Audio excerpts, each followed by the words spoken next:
పంచాయతీ ఎన్నికల సందడి మొదలైంది. మరో వారం రోజుల్లోనే పంచాయతీ ఎన్నికల నోటిఫికేషన్ విడుదల కాబోతున్న ఒక చర్చ అయితే ప్రారంభమైంది. ఎంపీటీసీ జెడ్పీటీసీ ఎన్నికల తర్వాత సర్పంచ్ ఎన్నికలు నిర్వహించాలన్న ఒక ఆలోచనలో రాష్ట్ర ప్రభుత్వం ఉన్నట్టు తెలుస్తోంది. ఎందుకంటే ఇప్పుడే నిన్న తీర్మానం కూడా జరిగింది. 42% బీసీల రిజర్వేషన్ పెంచాలన్న అంశం పైన తీర్మానించి కేంద్రానికి పంపించాం. కేంద్రం స్పందిస్తే ఏం కాదు, కాకపోతే మేము పార్టీ పరంగా 42% రిజర్వేషన్ అమలు చేస్తామని ముఖ్యమంత్రి రేవంత్ రెడ్డి అసెంబ్లీ సమావేశాల్లో అందరూ చూస్తుండగానే ఈ మాట చెప్పుకొచ్చారు. అంటే ఒకవేళ కనుక 42% రిజర్వేషన్ని క్షేత్రస్థాయిలో అమలు చేస్తామనే విషయాన్ని కాంగ్రెస్ పార్టీ బలంగా నిరూపించుకోలేకపోతే గ్రామ పంచాయతీలు మొత్తం కూడా కాంగ్రెస్ పార్టీ చేజారిపోయే అవకాశం ఉంది. దానికి కేంద్రం అనుమతి ఇవ్వకపోతే కనుక పార్టీ పరంగా అమలు చేస్తామని చెప్పారు. కాబట్టి పార్టీ పరంగా టికెట్లు ఇచ్చేటువంటి ఎన్నికలు ఎంపీటీ జెడ్పీటీసీ ఎన్నికలు. సో టికెట్ల వారీగా ఎంపీటీ జెడ్పీటీసీ ఎన్నికల్లో 42% రిజర్వేషన్ని ఇంటర్నల్గా పార్టీ పరంగా అమలు చేసి ఆధారితంగా టికెట్లు అనౌన్స్ చేసి ఆ టికెట్లను మేము ఇచ్చామని చెప్పి చూపించడం కోసం కాంగ్రెస్ పార్టీ ఒక ప్రయత్నమే చేస్తోంది. అయితే పంచాయతీ ఎన్నికలపైన స్పీడప్ చేస్తోంది ఎన్నికల సంఘం. ఎన్నికల్లో పాల్గొనే సిబ్బందికి పూర్తి స్థాయిలో ఇప్పటికే శిక్షణ కూడా ఇచ్చేసింది. బీసీ గణన జనాభా ఆధారంగా బీసీ రిజర్వేషన్లు అమలు చేస్తామని చెప్తోంది. పార్టీ పరంగా బీసీలకి 42% రిజర్వేషన్ కల్పిస్తామని ముఖ్యమంత్రి రేవంత్ రెడ్డి హామీ ఇచ్చారు. అయితే పార్టీల పరంగా బీసీలకి రిజర్వేషన్ అమలు చేయాలని విపక్షాలకు కూడా సీఎం రేవంత్ రెడ్డి లేఖ రాయబోతున్నారు. అసెంబ్లీ వేదిక కూడా సవాలు చేశారు. మరి ఎలా ఉండబోతుందో చూడాల్సిన అవసరం అయితే ఉంది. దీనిపై మరిన్ని అప్డేట్స్ ప్రతినిధి మధు అందిస్తారు. మరింత సమాచారం మధు. రైట్, మరి కాసేపట్లో మధు జాయిన్ అవుతారు. రిజర్వేషన్ అమలు పైన ప్రభుత్వం కసరత్తు చేస్తున్నట్టు తెలుస్తోంది. సో నిన్న అసెంబ్లీ వేదికగా 119 మంది ఎమ్మెల్యేలు అంతా కలిసి తీర్మానించి ఆ బీసీ కులగణనకు సంబంధించిన అంశాన్ని, ఏదైతే కులగణన ఉందో కులగణన అంశాన్ని ఒక తీర్మానం చేసి కేంద్రానికి పంపించారు. మరి కేంద్రం ఇలా దీనికి సమాధానం చెప్తుందో చూడాలి. మరిన్ని అప్డేట్స్ మా ప్రతినిధి మధు అందిస్తారు. మధు, ఏంటి 42% రిజర్వేషన్ అమలు అవుతుందా కాదా అనేది ఒక పెద్ద క్వశ్చన్గా మారింది. ఈ నేపథ్యంలోనే ఎంపీటీసీ జెడ్పీటీసీ ఎన్నికలు ముందు నిర్వహించి ఆ తర్వాత సర్పంచ్ ఎన్నికలు నిర్వహించాలని ఒక ఆలోచనలో కూడా కాంగ్రెస్ పార్టీ ప్రభుత్వం ఉన్నట్టు తెలుస్తోంది. సో ఎంపీటీ జెడ్పీటీసీలో అంటే పార్టీ పరంగా టికెట్ల విషయంలో కొంత కాంగ్రెస్ పార్టీ ముందుకు వచ్చి పార్టీల తరఫున పోటీ చేస్తారు కాబట్టి ఇస్తే ఇవ్వచ్చు. కానీ సర్పంచ్ ఎన్నికల విషయంలో ఎలా సాధ్యమవుతున్నది? మీ దగ్గర ఉన్న అప్డేట్స్ ఏంటి? అంటే నిన్న ముఖ్యమంత్రి సభలో మాట్లాడుతున్న సందర్భంలో ఇప్పుడు లీగల్ గా ఇష్యూస్ ఏమైనా వస్తాయి, చట్టపరంగా మేము అమలు చేసేటువంటి పరిస్థితి లేదు అంటే పార్టీ పరంగా మేము అనుకున్నట్టుగా 42% ఏదైతే తీర్మానం చేస్తామో ఆ 42% మా పార్టీ తరఫు నుంచి రేపు ఆ స్థానిక సంస్థలో ఇంప్లిమెంట్ చేయబోతున్నాం అనేటువంటి స్టేట్మెంట్ చేశారు. సో ఈ మాత్రం దానికి కామారెడ్డి డిక్లరేషన్ ఎందుకు చేశారు, చట్టపరంగా చేస్తాము అనేటువంటి హామీ ఎందుకు ఇచ్చారనేటువంటి విమర్శలు ప్రతిపక్షాలు చేస్తా ఉన్నాయి. కాబట్టి సో పార్టీ పరంగా ఆల్రెడీ సోషల్ మీడియాలో ఉచిత ప్రచారం చేస్తా ఉంది కాంగ్రెస్ పార్టీ. పెద్ద ఎత్తున రేపు స్థానిక సంస్థలో ఇచ్చిన మాట నిలబెట్టుకునేటువంటి విధంగా రాహుల్ గాంధీకి ఏదైతే ఎన్నికల సమయంలో ఆయన హామీ ఇచ్చారో అదే మాటను నిలబెట్టుకుంటుంది కాంగ్రెస్ పార్టీ అని చెప్పే ప్రయత్నం మాత్రమే ప్రస్తుతం జరుగుతున్నట్టుగా కనిపిస్తా ఉంది. కానీ చట్టపరంగా దీన్ని సాధ్యాసాధ్యాలపైన చర్చ జరుగుతుంది. కాబట్టి ఇప్పుడు ఆల్రెడీ అసెంబ్లీలో తీర్మానం చేశారు, కేంద్రానికి పంపుతారు.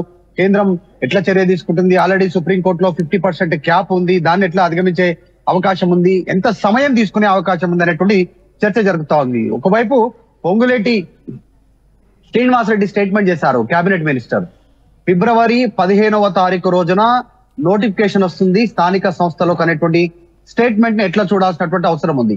ఇంత హడావుడిగా నిన్న బీసీకి సంబంధించినటువంటి అంశము, ఎస్సీల వర్గీకరణకు సంబంధించిన అంశం పైన సుదీర్ఘంగా చర్చించేటువంటి అవకాశం కల్పించారు సభ ద్వారా అనేటువంటిది ఒకవైపు ప్రభుత్వం చెప్తా ఉంటే, తూతూ మంత్రంగా కేవలం ఒకే రోజు సభలో హడావిడి చేశారు. కేబినెట్ సమావేశము దాని మినిట్స్ టు మినిట్స్ సంబంధించినటువంటిది రెడీ చేయకుండానే సభలో ప్రవేశపెట్టే ప్రయత్నం చేశారు, బుల్డోజ్ చేసే ప్రయత్నం చేశారు అనేటువంటిది ప్రతిపక్షాలు విమర్శిస్తా ఉన్నాయి.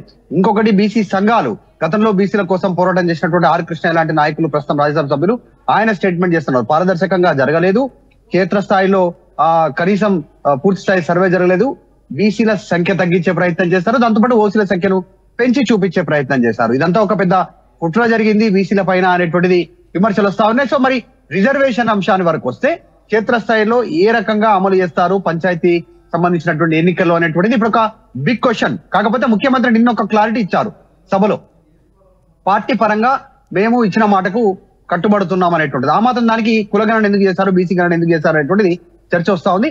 చూడాలి మరి మిగతా పార్టీలు బీజేపీ బయట ఒక చర్చ ఏంటంటే క్షేత్రస్థాయిలో ఉన్నటువంటి బీసీలో కానివ్వండి, ముఖ్యంగా ప్రజానికంలో కానివ్వండి, ఒక పెద్ద మహత్తర కార్యక్రమం తీసుకున్నటువంటి కాంగ్రెస్ పార్టీ ప్రభుత్వము అది క్షేత్రస్థాయిలో అమలు చేయడం కోసం కొంత మల్ల గుల్లాలు పడడమే కాకుండా వెనక్కి పోతే నుయ్యి ముందు పోతే గొయ్యి అన్నట్టుగా మారిన వారి పరిస్థితి అనే ఒక చర్చ అటు బీసీ వర్గాల్లో నుంచి బీసీ సంఘాల నుంచి కూడా కొంత వ్యక్తమవుతోంది. ఈ విషయం పైన ఎలా ట్యాకిల్ చేయబోతోంది కాంగ్రెస్ పార్టీ గవర్నమెంట్? వాళ్ళు నిజంగానే మేము లెక్కలు తేల్చామని చెప్తున్నా కూడా పక్కాగా అటు ఓటర్ ఐడి ఓటర్ల సంఖ్య చూసినా లేకుంటే చదువుకునే విద్యార్థుల సంఖ్య చూసినా గతంలో 2014లో సమగ్ర కుటుంబ సర్వే పేరిట కేసీఆర్ చేసే సర్వే చూసినా ఏ చూసినా కూడా ఏ మాత్రం పొంతం లేదు. సుమారుగా లక్షల కొద్ది డిఫరెన్స్ ఉంది. దీన్ని ఎలా ట్యాకిల్ చేయబోతోంది? ఎగ్జాక్ట్లీ ఇక్కడే అసలు తిరకాసు వస్తా ఉంది. 2011కు సంబంధించినటువంటి సెన్సెస్ ప్రకారం ప్రభుత్వం విడుదల చేసినటువంటి గణాంకాల ప్రకారం 3,50,00,000 మందికి పైగా జనాలు ఉన్నారు. దాంట్లో సంఖ్య జనాభా పరంగా. సో దాంట్లో బీసీల సంఖ్య, ఎస్సీల సంఖ్య, ఎస్టీల సంఖ్య, ఓసీల సంఖ్య ఇలా విడతల వారీగా చెప్పే ప్రయత్నం చేశారు. చాలా డీటెయిల్ గా కేంద్ర ప్రభుత్వం ఇచ్చినటువంటి లెక్క ఉంది, రాష్ట్ర ప్రభుత్వం ఆమోదించినటువంటి లెక్క అది. కాకపోతే 2011 నుంచి ఈ సంవత్సరానికి లెక్క వేసుకుంటే దాదాపు 15 సంవత్సరాలు అవుతుంది. ఇప్పుడు 2014లో ఎస్కేఎస్ సమగ్ర కుటుంబ సర్వే అప్పుడున్నటువంటి బీఆర్ఎస్ చేసినటువంటి సర్వే అది. కాకపోతే దాన్ని అసెంబ్లీలో ప్రవేశపెట్టలేదు కదా అనేటువంటిది క్వశ్చన్ రైజ్ చేస్తా ఉన్నారు. కానీ వాళ్ళు చేసినటువంటి దాంట్లో 3,68,00,000 మంది ఉన్నారు మొత్తం జనాభా. రిపీట్ చేస్తా ఉన్నాను, 3,68,76,000 మంది ఉన్నారు సంఖ్య చూస్తే. సో ఇప్పుడు ప్రభుత్వం 2024లో కంప్లీట్ చేసినటువంటి కుల గణనకు సంబంధించి కుల ఆర్థిక సామాజిక గణన కింద తీసుకున్నారు దీన్ని రాష్ట్ర ప్రభుత్వం కాంగ్రెస్ అధికారంలోకి వచ్చినాక. సో ఇప్పుడు 2014 నుంచి 2024 వరకు అంటే దాదాపు 10 years గ్యాప్ తర్వాత జరుగుతున్నటువంటి సర్వేలో 3,70,00,000 మంది ఉన్నారు అనేటువంటిది ముఖ్యమంత్రి చెప్తా ఉన్నారు జనాభా. అంటే 10 సంవత్సరాలలో జనాభా పెరిగింది కేవలం 1,00,000 అనేటువంటిది బిగ్ క్వశ్చన్ రైజ్ అవుతా ఉంది క్షేత్రస్థాయి నుంచి, బీసీ సంఘాల నుంచి కానీ ఇతర పార్టీల నుంచి కానీ. దీన్ని ఎట్లా ఓవర్కమ్ చేస్తారనేటువంటిది దానికి ముఖ్యమంత్రి ఆన్సర్ ఇస్తూ సభలో సమగ్ర కుటుంబ సర్వే అధికారికంగా చేయలేదు, అధికారికంగా లెక్కలు బయట పెట్టలేదు, కేబినెట్ ఆమోదించలేదు, కేబినెట్ లో చర్చ జరగలేదు, అసెంబ్లీలో చర్చ జరగలేదు అనేటువంటిది ముఖ్యమంత్రి చెప్తా ఉన్నారు. కాకపోతే దానికి కౌంటర్ గా ప్రతిపక్షాలు KTR working president BRS party నుంచి ఆయన చెప్తా ఉన్నారు. అంటే మధు ఇప్పటివరకు ఎవరు సర్వే చేయలేదు, ఎటువంటి సర్వే కాలేదు, పక్కాగా బీసీల లెక్క అనేది తేలలేదు కాబట్టి మేం తేల్చాము, ఇప్పటివరకు ఎవరు చేయని సాహసం మేం చేశాం కాబట్టి మేం చెప్పిందే వేదం అన్నట్టుగా కాంగ్రెస్ పార్టీ ప్రభుత్వం మాట్లాడితే మాట్లాడవచ్చు. సరే, ఒకవేళ ఆ లెక్కని నిజం అనుకుంటే వాళ్ళు చెప్పిన ప్రకారం 42% అమలు చేయాల్సిందే. ఈ అమలు చేసే ప్రక్రియని కేంద్రం కనుక ఒప్పుకోకపోతే ఎంపీటీ జెడ్పీటీసీ ఎన్నికల్లో అంటే పార్టీ గుర్తులపైన పోటీ చేస్తారు కాబట్టి ఒకవేళ ఇంటర్నల్ గా పార్టీ డెసిషన్ తీసుకున్నా ఆ 42% అమలు చేసే అవకాశం ఉంటుంది. కానీ గ్రామ పంచాయతీ ఎన్నికల్లో మద్దతు ఇస్తుంటారు కాబట్టి అది 10 మందికి మద్దతు ఇవ్వచ్చు, ఒకరిద్దరికి మద్దతు ఇవ్వచ్చు, లేకంటే ఒకే ఎమ్మెల్యే కింద 10 మంది కార్యకర్తలను 10 మంది పోటీ చేయొచ్చు. సో అక్కడ క్షేత్రస్థాయి 42% రిజర్వేషన్ అనేది ఎలా అమలుకు సాధ్యమవుతుంది? 16,000 గ్రామ పంచాయతీలలో ఈ 42% రిజర్వేషన్ అనేది ఎలా అమలు చేయాలని ప్రభుత్వం భావిస్తోంది? ఇప్పుడు చట్టపరంగా అమలు చేసేటువంటి పరిస్థితి లేదు కాబట్టి దాన్ని గమనించే ముఖ్యమంత్రి సభలో ఒక వ్యాఖ్య చేశారు. స్థానిక సంస్థల్లో 42% అమలు చేస్తామని. నిజంగానే జెడ్పీటీసీ ఎంపీటీసీ పక్కన పెడితే సర్పంచ్ విషయానికి వస్తే ఎట్లా అంటే పార్టీ గుర్తుండదు అక్కడ. మరి ఒక్కొక్క పార్టీ నుంచి ఇద్దరు కూడా పోటీ చేసే ఆసక్తి కనబరిచేటువంటి వాళ్ళు ఉంటారు, పోటీ ఎక్కువగా ఉంటుంది. జనరల్ ఉన్నటువంటి స్థానంలో అక్కడ సర్పంచ్ గా ఎన్నికల కోసం నిలబడేటువంటి వాళ్ళలో మొదటి నుంచి చాలా మంది ఖర్చు వేసి కూర్చున్నారు, ఈసారి సర్పంచ్ కావాల్సిందే అనేటువంటిది. వారి సంగతి ఏంటి, వాళ్ళని ఎలా బుజ్జగిస్తారు? అక్కడ బీసీకి టికెట్ ఇస్తారా? ఒకవేళ అక్కడ ఓసీ సామాజిక వర్గానికి, రెడ్డి సామాజిక వర్గము ఇంకా ఓసీ సామాజిక వర్గంలో ఉన్న ఇతరత్రుల్లో ఎవరైనా పోటీలో ఉండామనుకుంటే వారిని పార్టీ ఏ రకంగా బుజ్జగిస్తుంది? ఎందుకంటే పార్టీ పరంగా సింబల్ గా ఉండదు కాబట్టి ఆయన పార్టీ వ్యక్తిగానే ఇన్ని రోజులు గుర్తింపు పొందుంటారు, పార్టీ వ్యక్తిగానే మార్కెట్ లో చలామణి ఉంటారు. వారిని పార్టీ ఎలా గుర్తిస్తుంది? ఇన్ని వేల గ్రామాలలో అంత మందిని కాంప్రమైజ్ చేసేటువంటి మెకానిజం ఉందా?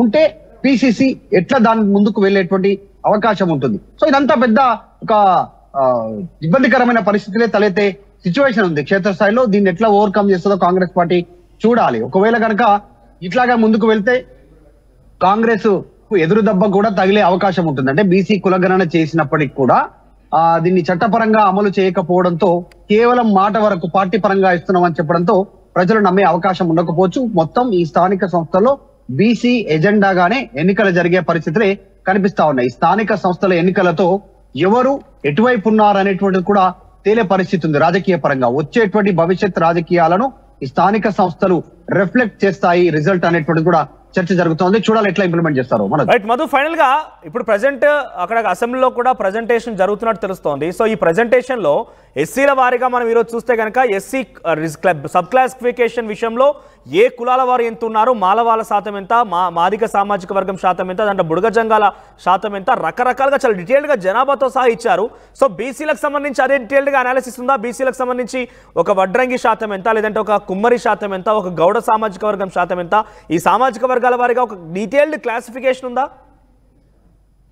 అంటే అనధికారికంగా చెప్పే ప్రయత్నం చేస్తా ఉన్నారు, అఫీషియల్ గా చెప్పట్లేదు. లీగల్ గా సమస్యలు వస్తున్నాయంటూ లీగల్ గా సమస్యలు వస్తాయి, దీని పరంగా ఇబ్బందికర పరిస్థితులు ఉంటాయి. కాబట్టి ఇప్పుడే టోటల్ గా పబ్లిక్ డొమైన్ లో కులాల వారీగా సంఖ్య బయట పెట్టలేమంటున్నారు. కేవలం శాతం చెప్తా ఉన్నారు, బీసీల శాతం ఎంత, ఓసీల శాతం ఎంత అనేటువంటిది. కానీ అనధికారికంగా బయటకు వస్తా ఉన్నట్టు దాంట్లో బీసీలలో మొత్తం సంఖ్య కులాల వారీగా ఇందాక గౌడ సామాజిక వర్గం గాని, ముదిరాజ్ గాని, యాదవ గాని, కుమ్మరి గాని, తర్వాత ఇంకా ఇతర సామాజిక వర్గాలు పద్మశాలి గాని, ఇలా మున్నూరు కాపు, ఈ లెక్కన గనక తీసుకుంటే ఎవరి శాతం ఎంతుంది అనేటువంటిది తేలితే ఆయా ప్రకారం వారికి స్థానిక సంస్థల్లో అవకాశం కల్పించాల్సిన పరిస్థితి ఉంది. చాలా మంది కొత్త నాయకులు తెరపైకి వచ్చే సిచ్యువేషన్ ఉంది. దాన్ని ఇప్పటికిప్పుడు స్థానిక సంస్థల్లో ఇంప్లిమెంట్ చేస్తారా లేదా అనేటువంటిది చూడాలి.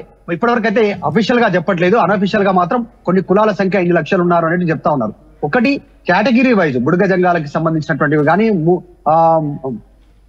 మోచికి సంబంధించి ఎస్సీ వర్గంలోనే మోచి గాని, ఇలా వీరి వర్గాలకు సంబంధించిన కేటగిరీ చేశారు, ఏ బి సి అనేటువంటిది. డి కాకుండా ఈసారి ఏబిసి 3 మాత్రమే చేశారు. కాబట్టి దానికి సంబంధించే చర్చ జరుగుతా ఉంది. కరెక్ట్ గా ఇంతవరకు అఫీషియల్ గా ప్రభుత్వం చెప్పేటువంటి లెక్క మాత్రం ఎవరు ఎంత ఉన్నారు బీసీలలో కులాల వారిగా, ఎస్సీలలో సబ్ కేటగిరీ వైజ్ గా, మాదిగ వైజ్ గా, అందులో ఉపకులాల వారిగా, ఎస్టీలలో కూడా దాంట్లో ఇంత క్లారిటీ ఇచ్చే ప్రయత్నం చేయట్లేదు. కానీ స్థానిక సంస్థల ఎన్నికలు జరిగేటువంటి తీరే నెక్స్ట్ వచ్చేటువంటి సార్వత్రిక ఎన్నికలకు రిఫ్లెక్షన్, ఇది ఒక రిఫ్లెక్ట్ అయ్యే అవకాశం ఉందనేటువంటి చర్చ అయితే జరుగుతుంది. రైట్ మరు, thank you for the update. So మొత్తం మీద సర్పంచ్ ఎన్నికలకు, ఎంపీటీ జెడ్పీటీసీ ఎన్నికలకు రంగం సిద్ధమైనట్టు తెలుస్తోంది. ఏదేమైనా కూడా అసెంబ్లీలో తీర్మానం ప్రవేశపెట్టారు. మంత్రి పొంగులేటి శ్రీనివాసరెడ్డి చెప్తున్న ప్రకారంగా ఫిబ్రవరి 15 కల్లా ఎలక్షన్ నోటిఫికేషన్ షెడ్యూల్ కూడా రాబోతోంది. అంతా సిద్ధంగా ఉంది. నోటిఫికేషన్ రావడమే తదుపరి. వెంటనే ఎలక్షన్ ప్రక్రియ కూడా ముగించేస్తామని చెప్తున్నారు. ముందుగా సర్పంచ్ ఎన్నికల కంటే కూడా ఎంపీటీ జెడ్పీటీసీ ఎన్నికలు నిర్వహించిన తర్వాత సర్పంచ్ ఎన్నికలు నిర్వహించాలని ఒక ఆలోచనతో ఉందట. సో 42% రిజర్వేషన్ అయితే చాలా మందికి ఒక గందరగోళం ఉంది. చూసేటువంటి ఆర్టీవీ వ్యూవర్స్ కూడా చాలా క్లియర్గా చెప్తున్నాను, 42% రిజర్వేషన్ అనేది ఇంకా అమలు కాలేదు. ఇది కేవలం తీర్మాన దశలో మాత్రం